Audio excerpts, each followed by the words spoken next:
Evangelho de Mateus, capítulo 4, versos 18 a 22.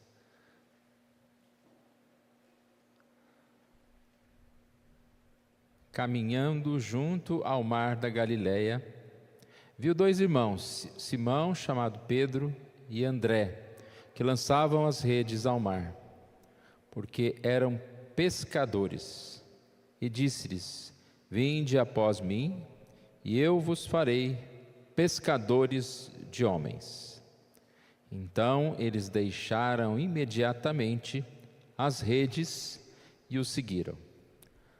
Passando adiante, viu outros dois irmãos, Tiago, filho de Zebedeu, e João, seu irmão, que estavam no barco em companhia de seu pai, consertando as redes, e chamou-os.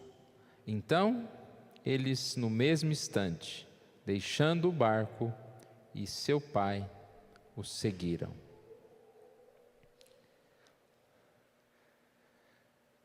Hoje cedo nós falamos um pouquinho a respeito do cuidado de Deus para conosco, e no final da devocional lemos esse pequeno texto de Spurgeon, quando diz que se nós temos Deus como a nossa fonte, nós teremos um coração abastecido, coração cheio. Ele diz: se você for ao pé do Calvário, seu coração será banhado em amor e gratidão. Se você frequentar o Vale do Retiro e lá conversar com seu Deus, é lá que seu coração estará cheio de calma e resolução. A presença de Deus nos sustentando. E aí ele diz algo interessante aqui no trecho final, quando ele diz que não só recebemos dessa fonte, mas também queremos compartilhar. Se você sair com o seu mestre para o Monte das Oliveiras e com ele olhar para uma Jerusalém ímpia e chorar por ela com ele, então seu coração estará cheio de amor pelas almas que nunca morrem. Cheios do Senhor, desta fonte, a fonte ela transborda. Cheios de amor, cheios do Senhor, nós temos em nosso coração esse desejo de compartilhar a palavra. Como disse aos irmãos, nós, no ano de 2024, falamos sobre sermos melhores pessoas. E a partir do momento em que nós nos tornamos melhores, nós não vamos ficar apenas buscando ser melhor a cada dia, mas nós temos o desejo de compartilhar aquilo que aprendemos com o nosso próximo. Então nós teremos esse tema para o próximo ano, Luz para os Povos, baseado neste versículo, Mateus capítulo 4, quando ele diz aqui, no verso 19, Vinde após mim, e eu vos farei pescadores de homens. É um tema que, como tenho repetido algumas vezes, acredito que não é para 2025, mas é o tema da igreja, enquanto estivermos aqui nesta igreja, enquanto estivermos vivos. O principal fim do homem é glorificar a Deus, é a adoração. Mas aquele que adora o Senhor, ele tem como meio de vida a evangelização, o levar a palavra. E nesta noite eu quero falar algumas coisas, dando início ao nosso tema, sobre motivação para a evangelização. Mas desde já, eu digo que essa palavra talvez seja mal interpretada. Quando você fala alguém motivado para fazer alguma coisa, às vezes a gente pensa em alguém que automaticamente faz. Parece algo fácil. Eu saio e eu faço. A motivação, ela está mais relacionada com compromisso, com determinação, com luta em realizar algo, mesmo não desejando em alguns momentos, do que algo automático.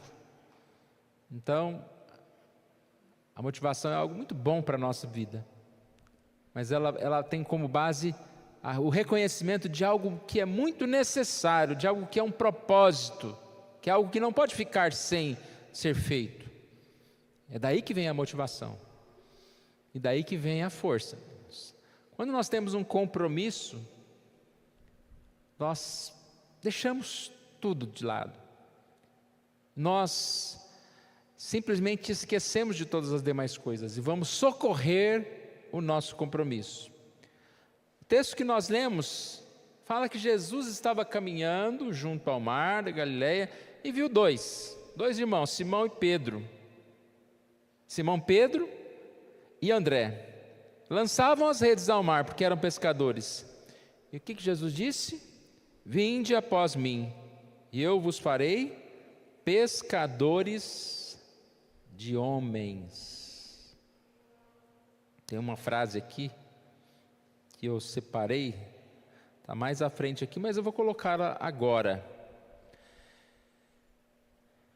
Aquela frase pequenininha em negrito embaixo: pescadores de peixes vivos para a morte, agora seriam pescadores de homens mortos para a vida. Foi chamado, abandonaram o que estavam fazendo para seguir Jesus. Para que não ficasse apenas nisso, o texto continua dizendo que eles imediatamente deixaram as redes e o seguiram, e depois, passando adiante, viu outros dois irmãos, Tiago, filho de Zebedeu, e João, seu irmão, que estavam no barco em companhia de seu pai consertando as redes, e chamou-os. Então eles, no mesmo instante, deixando o barco e seu pai, o seguiram. Seguiram a Jesus. Deixaram o barco e o seu pai. Luz para os povos, nós somos chamados à mais sublime missão, que é evangelizar o mundo. A mais sublime missão que nós temos aqui na terra. Como eu disse, a nossa missão maior é a adoração, essa será perpétua, constante. Mas aqui na terra, qual é a nossa missão? É a evangelização. Antes de trazer alguns pontos a respeito da motivação para a evangelização, quando nós pensamos em evangelização, e isso aqui depois eu vou repostar para que a gente tenha essa imagem decorada, que existem etapas. Podemos chamar aqui preparação, anúncio e instrução. Preparação. Você não vai pregar o evangelho sem conhecer. Preparação é estudo. Você não vai pregar o evangelho se você não tiver envolvido com o evangelho, em comunhão com o Senhor, dando testemunho do Senhor. Então isso é a preparação, a nossa preparação é ser realmente uma melhor pessoa, envolvida na causa do Senhor, para sair. 2, o anúncio. Anúncios são as maneiras de se apresentar o evangelho, o que falar, quando falar, como falar, as oportunidades que Deus vai nos dar, não renegá-las, não deixar para depois, deixar as redes, não deixar de falar, deixar o barco, não deixar de seguir a Jesus. O anúncio é realmente responder ao chamado de Jesus. E aí nós teremos mais tempo para falar sobre isso, mas cada um de nós tem muitas oportunidades para falar de Jesus. E quando não temos, nós devemos criar essas oportunidades, baseado no que nós temos de conhecimento, o que nós temos de dons, o que Deus tem nos dado, o local onde Deus tem nos colocado. Talvez o lugar onde você está, nenhum outro irmão daqui desta igreja vai poder estar, perto de pessoas que só você está. O anúncio. Terceira parte, que chamamos ali de instrução, está relacionado ao discipulado, ao ensino, ao acolhimento dos novos convertidos. Talvez pessoas que nem foram evangelizadas por nós, mas chegaram a nós e precisam de mais instrução, precisam de aprender de Jesus. Oportunidade que nós temos de compartilhar. A gente vê tanta gente compartilhando coisas hoje, principalmente na internet. Uma coisa que está difícil também na internet, quando você vê alguém capacitado compartilhando alguma coisa, logo vai aparecer um link, compre o meu curso, né? E aí acaba a graça. Mas quanto que a gente pode compartilhar, ensinar aquilo que nós aprendemos e assim levar o Evangelho a partir das nossas vidas. Mas vamos falar um pouquinho, irmãos, desse tema, motivados a evangelizar.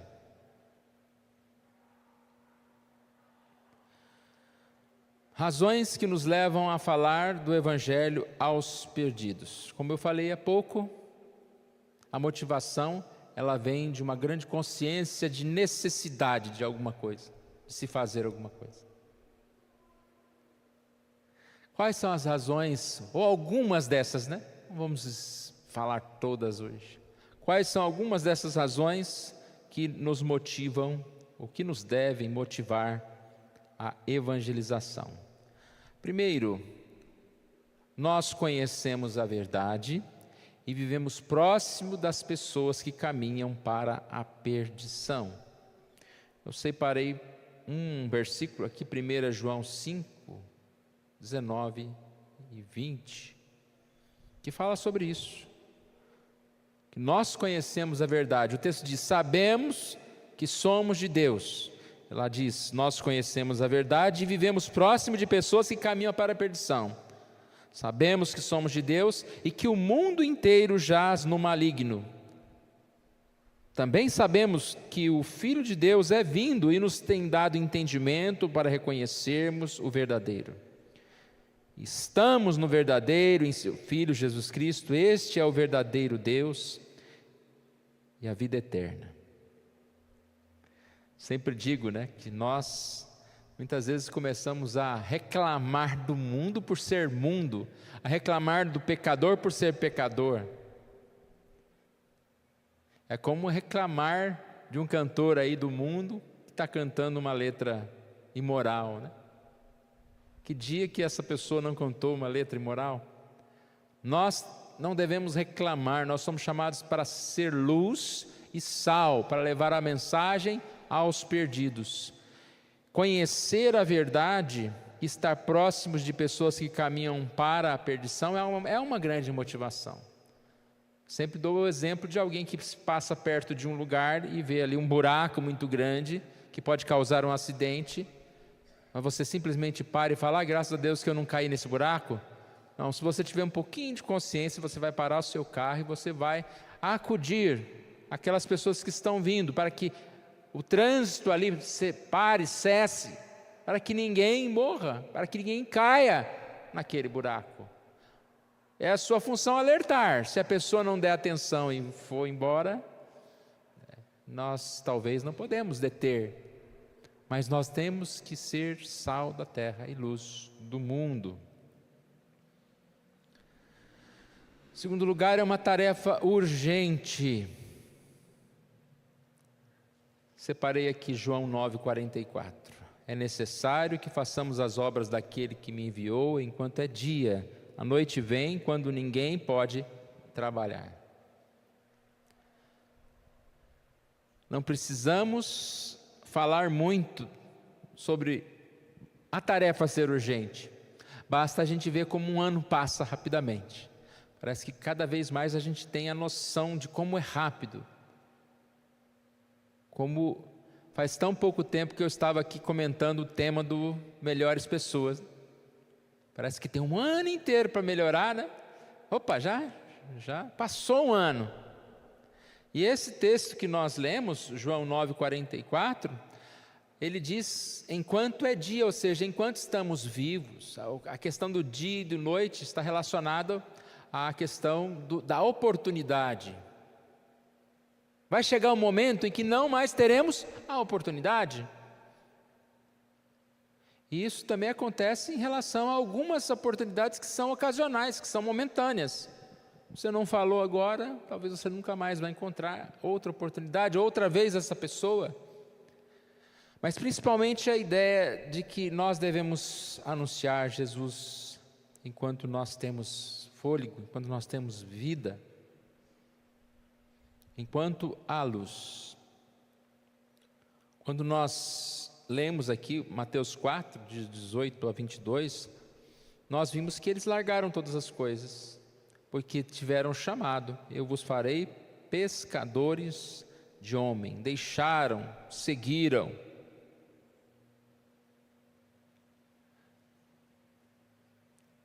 Foi a oportunidade, e eles responderam esta oportunidade.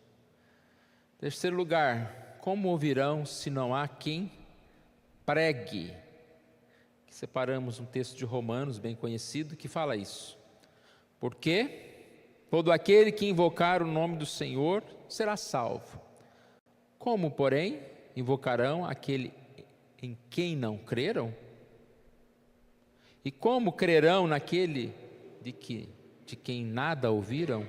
Como ouvirão se não há quem pregue? Como pregarão se não forem enviados?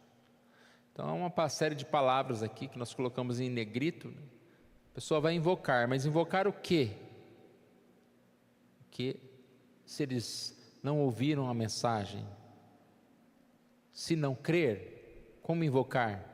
E para crer precisam o quê? Ouvir. Ouvir o quê? A pregação. E até tem um finalzinho, né? E como pregarão se não forem enviados? Talvez a gente tenha que começar por esse final aqui, clamando ao Senhor: envia-me a mim, para que eu seja esse proclamador que anuncia a boa palavra, a boa nova. A doutrina da regeneração, ela é muito interessante. Sabemos que a salvação é obra especial de Deus, mas Deus utiliza essa comunicação da palavra. Tem uma frase que diz que a regeneração precede, acompanha ou segue o ouvir o Evangelho. Então o que quer dizer isso? Quando Deus acende a luz, ou seja, dá capacidade para que aquela pessoa tenha um entendimento, aquela pessoa ela está apta para crer, é nesse momento que ela precisa ouvir. Deus chamou aquela pessoa, e Deus coloca você para falar, Deus coloca eu para falar, Deus coloca um vídeo para que ela possa ouvir, uma Bíblia para que ela possa ver, ou um livro.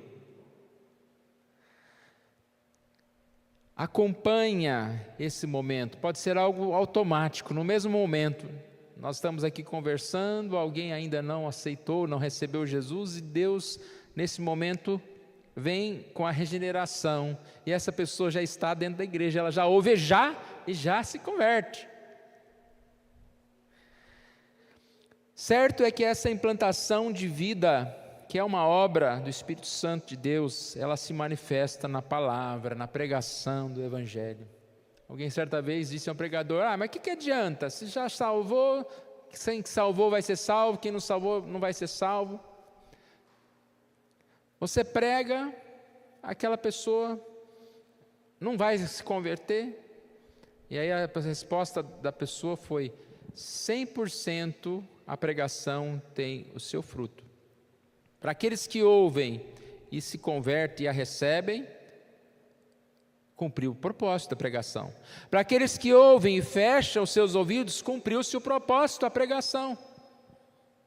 Porque esses estão condenados, porque rejeitam a palavra, rejeitam o Senhor.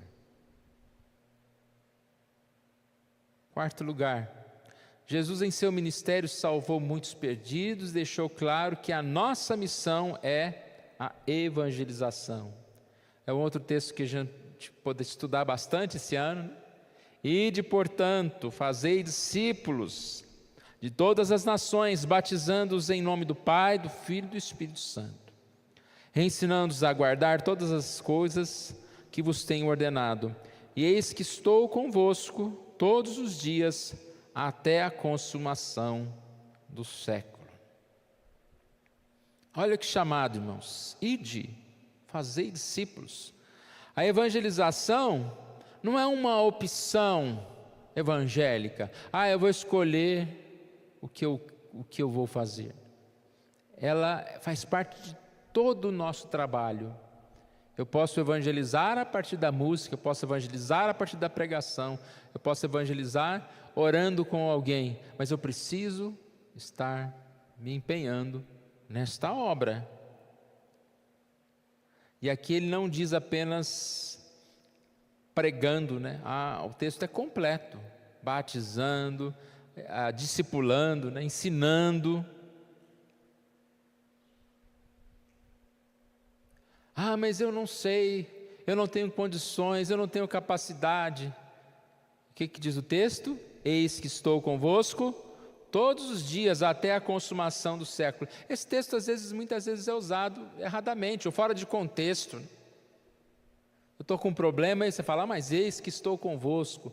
É claro que Deus está sempre presente, a gente falou isso hoje cedo, mas a ideia aqui é baseada na necessidade que nós precisamos para evangelizar, para falar dele. Eu estarei com você, eu vou ser boca, eu vou te ajudar. Mais uma vez, quando a gente precisa fazer alguma coisa, e a gente fala, mas eu não sei fazer, mas eu preciso, eu vou aprender, eu vou dar um jeito de fazer, eu tenho que fazer. Não é assim que acontece?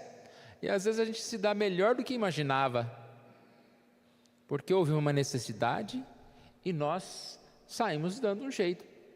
Vou dar um jeito. Não tem outra pessoa para fazer? Nós somos chamados a evangelizar. E Deus dá esse jeito para nós. Ele vai nos ensinar, Ele vai nos capacitar, Ele vai abrir as portas, Ele vai nos dirigir. Ide por todo mundo, pregai o evangelho a toda a criatura, Mateus 16, verso 15. É o nosso trabalho. É um trabalho que deve ser feito com humildade. 1 Coríntios 9, 16 diz, se anuncio o evangelho, não tenho de que me gloriar, pois sobre mim pesa essa obrigação, porque ai de mim, se não pregar o evangelho. Eu acho interessante, né? Muitas vezes a evangelização, ela é motivo de orgulho de alguns crentes, né? Parece que eles falam, estamos evangelizando, olha como eu sou bonito, sou bom. Claro, você não está fazendo mais do que a sua obrigação. Pode parar de postar foto aí, vai evangelizar mais, vai anunciar mais, vai pregar o evangelho.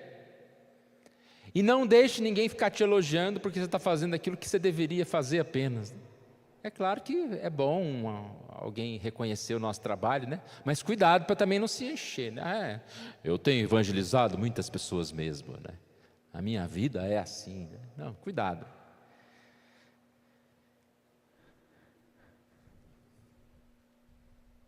Quinto e último, é um grande privilégio. É um grande privilégio dos crentes. Quando nós somos chamados por Deus para evangelizar, sempre nós devemos entender que nós estamos sendo chamados para algo muito grandioso, que é um privilégio. A gente tem vários privilégios na vida, às vezes o nosso emprego, o nosso trabalho é um privilégio, a nossa família, tudo aquilo que nós conquistamos, a gente fala, como que Deus foi bom para comigo. Mas não há privilégio maior do que você ter a oportunidade de vir à casa do Senhor, de adorar ao Senhor, de testemunhar que você é um cristão e de também falar isso em outros momentos, em ser testemunha, em ser abençoado para levar esse evangelho a outras pessoas. Me lembro de uma passagem aqui de 2 Coríntios. Ora, tudo provém de Deus, que nos reconciliou consigo mesmo por meio de Cristo e nos deu o quê? O ministério da reconciliação. Ou seja, nós fomos reconciliados, estamos unidos a Cristo e Ele nos deu o ministério da reconciliação. Depois eu vou falar mais sobre esse cartaz aqui, mas a ideia desse logo aqui, o nosso logo, ele tem duas cabeças no meio ali, é a união, né, das pessoas. E esse logo dá a ideia da união com Cristo e o braço estendido para fora também. em levar essa palavra a outras pessoas. Que privilégio! Por nós sermos unidos a Cristo, nós temos o privilégio de levar o Evangelho a outras pessoas. Ele nos reconciliou. Reconciliados com Deus, nós temos essa paz com Deus e nós temos a oportunidade de levar a palavra. Deus estava em Cristo, reconciliando consigo o mundo, não imputando aos homens as suas transgressões, e nos confiou a palavra da reconciliação, de sorte que somos embaixadores em nome de Cristo, como se Deus exortasse por nosso intermédio. Em nome de Cristo, pois rogamos que vos reconcilieis com Deus. Reconcilieis com Deus, reconciliados com Deus. Vamos ter essa palavra confiada nas nossas mãos. A palavra embaixador é a categoria de um representante diplomático mais alto de um estado junto a outro estado. Como se nós fôssemos o representante de Deus. Nós somos da cidade dos céus, mas nós habitamos nessa cidade da terra e nós representamos aquela cidade, nós representamos o nosso Deus. Nós não somos desse mundo.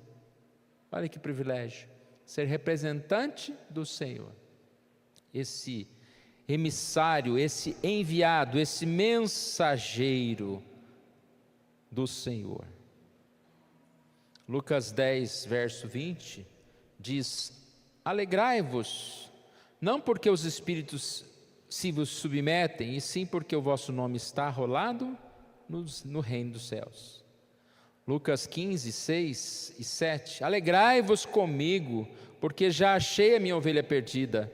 Digo-vos que assim haverá maior júbilo no céu por um pecador que se arrepende do que por 99 justos que não necessitam de arrependimento.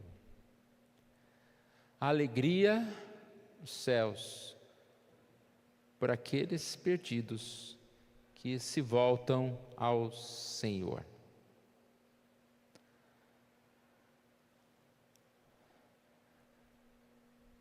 Luz para os povos, irmãos.